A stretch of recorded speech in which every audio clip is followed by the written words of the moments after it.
Hello guys, আসসালামু আলাইকুম। Welcome to my channel Hriday school. আশা করি সকলেই ভালো আছেন। আজকে আবারও চলে আসলাম আরও একটি নতুন ভিডিও নিয়ে। আজকে আমাদের বিষয় হচ্ছে নবম ও দশম শ্রেণীর গাইস্থ বিজ্ঞান। অধ্যায় 6, অধ্যায়ের নাম শিশুর বর্ধন ও বিকাশ। আগের ভিডিওতে আমরা সৃজনশীল 1-এর উত্তর দিয়েছি। আজকে আমরা সৃজনশীল 2-এর উত্তর দেওয়ার চেষ্টা করব। উদ্দীপক: জাওয়াত ও জারিফ দুই ভাই। তারা দেখতে অনেকটা তাদের দাদার মতো হয়েছে। তাদের বড় চাচারও 2টি পুত্র সন্তান আছে। কিছুদিন আগে জাওয়াদের ছোট চাচার প্রথম পুত্র সন্তানের জন্ম হয়েছে। এই সংবাদ শুনে তাদের দাদি মর্মাহত হন। জাওয়াদের দাদা এ নিয়ে তার দাদিকে মন খারাপ করতে নিষেধ করলেন এবং আরও বললেন, সন্তান জন্মের ব্যাপারে মানুষের করণীয় কিছু নেই। প্রথম প্রশ্ন: মানব জীবকোষের নিউক্লিয়াসে কয়টি ক্রোমোজোম থাকে?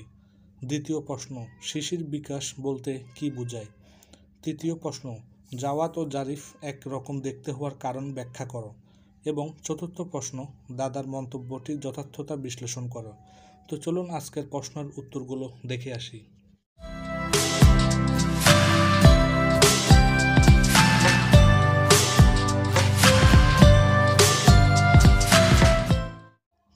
প্রথম প্রশ্ন: মানব জীবকোষের নিউক্লিয়াসে কয়টি ক্রোমোজোম থাকে?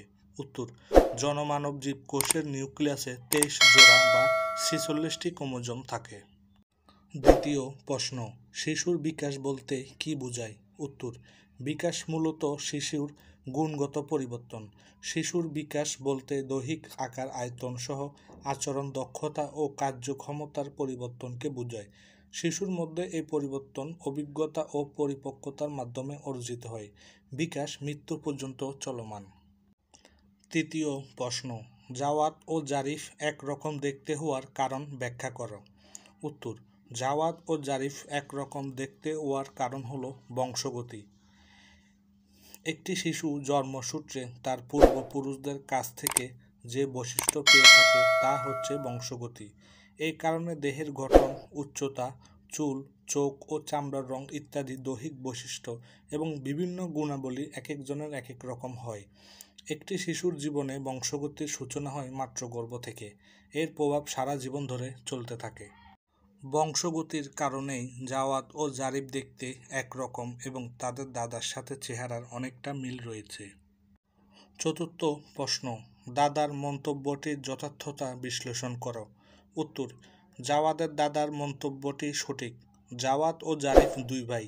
তাদের বড় চাচার 2টি পুত্র সন্তান আছে। আবার ছোট চাচারও একটি পুত্র সন্তানের জন্ম হয়েছে। মেয়ে সন্তান না হওয়ায় তাদের দাদি মন খারাপ করেন। তখন তাদের দাদা মন খারাপ করতে নিষেধ করলেন এবং বললেন, সন্তান জন্মের ব্যাপারে মানুষের করণীয় কিছু নেই, কারণ এটি সম্পূর্ণ বংশগত একটি বিষয়, যেখানে ক্রোমোজোম দায়ী। বাবার শুক্রাণু ও মায়ের ডিম্বাণু নিষিক্ত হয়ে ভ্রূণ বা জীবকোষ তৈরি হয়। প্রতিটি মানব জীবকোষের নিউক্লিয়াসে 23 জোড়া বা 46টি ক্রোমোজোম থাকে। প্রতিটি জোড়ার একটি আসে মাতৃকোষ থেকে, অন্যটি পিতৃকোষ থেকে। ক্রোমোজোমগুলো উত্তরাধিকার সূত্রে পাওয়া বিভিন্ন বৈশিষ্ট্য শিশুর মধ্যে বহন করে। 23 জোড়া ক্রোমোজোমের 22 জোড়ায় ছেলে ও মেয়ের একই রকম থাকে। বাকি এক জোড়া অর্থাৎ 23তম ক্রোমোজোম জোড়াটি লিঙ্গ নির্ধারক ক্রোমোজোম। মায়ের ডিম্বকোষে থেকে যে লিঙ্গ নির্ধারক ক্রোমোজোম আসে তা সবসময় এক্স টাইপ, আর বাবার এক্স ও ওয়াই টাইপ। যদি মায়ের এক্স টাইপ ক্রোমোজোমের সাথে বাবার এক্স টাইপ ক্রোমোজোমের মিলন ঘটে, তাহলে মেয়ে শিশু জন্ম নেয়। কিন্তু এক্স এর সাথে ওয়াই টাইপ ক্রোমোজোমের মিলন হলে পুত্র সন্তান জন্মে। এই জন্য ক্রোমোজোমই দায়ী। এখানে মানুষের কিছু করার নেই। তাই জাওয়াদের দাদার মন্তব্যটি যথার্থ। প্রিয় বন্ধুরা, ভিডিওটি যদি ভালো লেগে থাকে অবশ্যই লাইক, কমেন্ট, শেয়ার এবং সাবস্ক্রাইব করতে ভুলবেন না। আবারও দেখা হচ্ছে নতুন কোনো ভিডিও নিয়ে।